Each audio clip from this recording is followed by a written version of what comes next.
প্রতি বছর বর্ষায় যমুনার ভাঙন এদের সবকিছু কেড়ে নেয়। প্রতি বর্ষার ১.৫-২ মাস ভাঙনের আতঙ্কে দিন কাটান নদী ভাঙন কবলিত এসব মানুষ। পানি বাড়তে থাকার চেয়ে কমার সময় ভাঙনের তীব্রতা থাকে বেশি।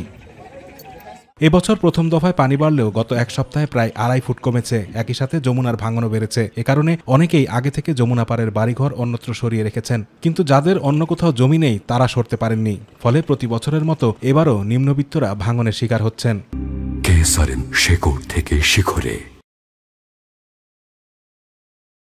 এখানে আশ্রয় কেন্দ্র রয়েছে, দাখিলি মাদ্রাসা রয়েছে, মাঠ রয়েছে, ঈদগাহ মাঠ রয়েছে, কবরস্থান রয়েছে এবং প্রাইমারি স্কুল, হাই স্কুল সহ হাট বাজার রয়েছে। এগুলো সব সরকারি অর্থায়নে গড়া, অথচ সেই সরকারি অর্থায়নে যদি এখানে বরাদ্দ না দেয়, জিও ব্যাগ যদি দ্রুত না ফেলেন, তাহলে এগুলো সব বিনষ্ট হবে। সরকার হাজার হাজার কোটি টাকা এখানে সব ক্ষতি হবে।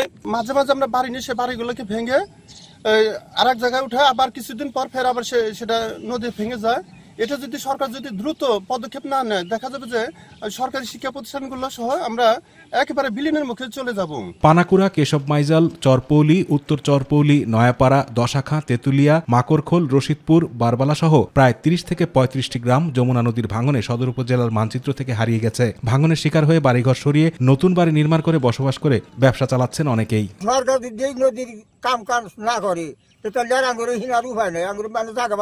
ব্রিজ করার পর যমুনা সেতুর পর থেকে আমরা ভাঙনের কবলে পড়ছি, কিন্তু কথা ছিল যে ব্রিজের পরে নদী রোধ করব এবং আমাদেরকে একটা রক্ষা করার চিন্তা ভাবনা করবো। বাইশা সেই জায়গায় আমরা এই খেতালার খেতে যা ছিলাম, এখানে বাড়ি নইছি, অনেক জায়গায় তো ভাঙে সরে গেছে।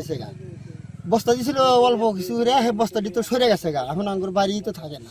সরজমিনে ভাঙন এলাকা পরিদর্শন করেছে পানি উন্নয়ন বোর্ড কর্তৃপক্ষ। ঊর্ধ্বতন কর্তৃপক্ষের অনুমোদন পেলেই ভাঙন রোধে কাজ শুরু করা হবে বলে জানিয়েছেন এই প্রকৌশলী। ইতোমধ্যে টাঙ্গাইল পানি উন্নয়ন বিভাগের পক্ষ থেকে সেখানে সরজমিনে পরিদর্শন করা হয়েছে। পরিদর্শন রিপোর্ট আমরা আমাদের ঊর্ধ্বতন স্যারদের নিকট প্রেরণ করছি। স্যাররা যদি নির্দেশনা দেয় এবং বরাদ্দ প্রাপ্তির সাপেক্ষে হয়তো আমরা খুব শীঘ্রই কাজ আরম্ভ করতে পারবো বলে আশাবাদী। দ্রুত জিও ব্যাগ ফেলে যমুনার ভাঙন রোধে উদ্যোগ নেবে সরকার, এমন দাবি ভুক্তভোগীদের। আতিকুর রহমান তিতাস, মাই টিভি।